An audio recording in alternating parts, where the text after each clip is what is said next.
Theorem number 2. H කියන්නේ group G වල sub group එකක් නම් මේ H සහ G අතර සම්බන්ධතා දෙකක් මේ theorem එකෙන් අපිට දීලා තියෙනවා. මේ theorem එකේ proof එකට යනකොට පළවෙනි කොටසේ කියන්නේ H සහ G ට පවතින එකම identity element එක කියලා. එහෙනම් මම prove කරනකොට මෙයාලට identity element දෙකක් පවතින්න බැහැ කියලා පෙන්වනවා නම් හරි. මම භාවිතා කරනවා G ගේ identity element එක E dash ලෙසත් H කියන subgroup එකේ identity element එක E ලෙසත් මම මේ identity element දෙක භාවිතා කරලා පෙන්විය යුතුයි මේ දෙන්න එකිනෙක සමාන වෙනවා කියලා.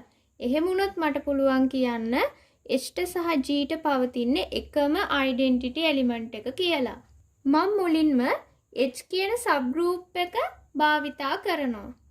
එයාගෙන් මං එලිමන්ට් එකක් ගන්නවා A කියලා. මං දන්නවා H වල identity element එක E කියලා. identity element එක සහ මේ A කියන element එක භාවිතා කරලා මට මේ විදිහට ලියා ගන්නත් පුළුවන්. ඒ වගේම තමයි ඊට පස්සේ මම G කියන group එක සලකනවා. අපි දන්නවා H කියන්නේ G ගේ subset එකක් කියලා. ඒ නිසා H के සියලුම elements G ගෙත් elements එනවා. ඒ නිසා මට ගන්න පුළුවන් මේ A කියන්නේ G ගේ element එකක් කියලා. එහෙමනම් මට G ගේ identity element එකත් භාවිතා කරලා මේ A කියන element එක මෙන්න මේ ආකාරයට ලියා ගන්නත් පුළුවන්. ඔයාලට දැන් පේනවා 1 සහ 2 සමාන වෙන බවත් දෙදෙනාම සමාන වෙන්නේ මේ A කියන එලිමන්ට් එකටමයි. එහෙනම් මට ගන්න පුළුවන් AE සමානයි AE dash කියලා.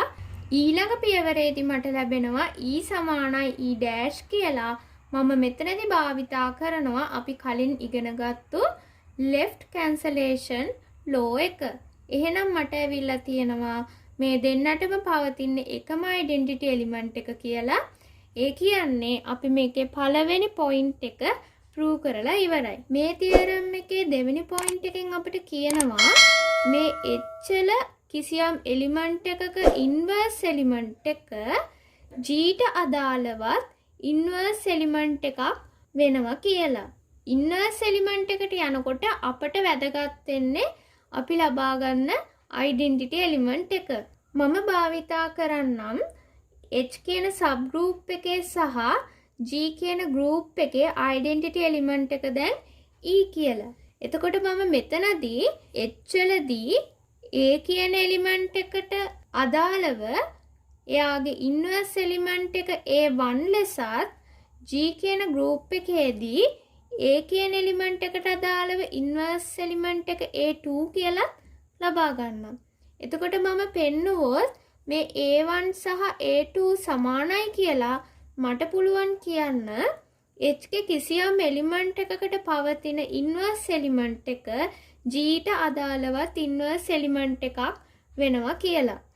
මම ගන්නවා A කියලා එලිමන්ට් එකක් H කෙන් මෙහිදී A කියන එලිමන්ට් එකේ ඉන්වර්ස් එලිමන්ට් එක භාවිතා කරලා H කියන සබ්ගෲප් එකට අදාළව මට මෙන්න මේ ආකාරයට ලියා ගන්න පුළුවන්. එතකොට A කියන්නේ H වල එලිමන්ට් එකක් වගේම A කියන්නේ G වලත් එලිමන්ට් එකක්.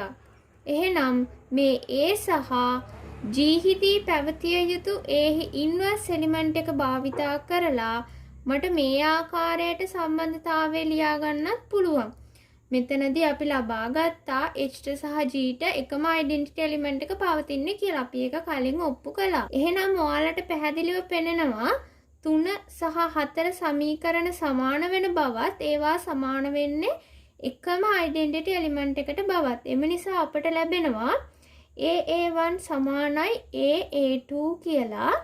ඊළඟ පියවරේදී මට ලැබෙනවා A1 සමානයි A2 කියලා. මම මෙතනදී භාවිතා කරන්නේ අපි කලින් ඉගෙන ගත්ත left cancellation law එක. ඒ වගේම තමයි තවත් කෙනෙක්ට පුළුවන් මෙතනදී AA1 වෙනුවට A1A භාවිතා කරලා ලියා ගන්නත් මෙහිදී AA2 වෙනුවට A2A භාවිතා කරලා ලියා ගන්නත් පුළුවන්. එතනදී එයාට ලැබෙනවා A1 A සමානයි A2 A කියලා ඊළඟ පියවරේදී ලැබෙනවා A1 සමානයි A2 කියලා. අපි මේ ලබාගත් පිළිතුරම ලැබෙනවා. ඒ අවස්ථාවේදී භාවිතා කරන්නේ අපි කලින් ඉගෙන ගත්ත right cancellation law එක. එහෙනම් අපිට මෙතනදී ලැබුණා A1 සමානයි A2 කියලා. ඒ කියන්නේ x ගේ කිසියම් එලිමන්ට් එකක ඉන්වර්ස් එලිමන්ට් එක g ට අදාළවත් ඉන්වර්ස් එලිමන්ට් එකක් වෙනවා.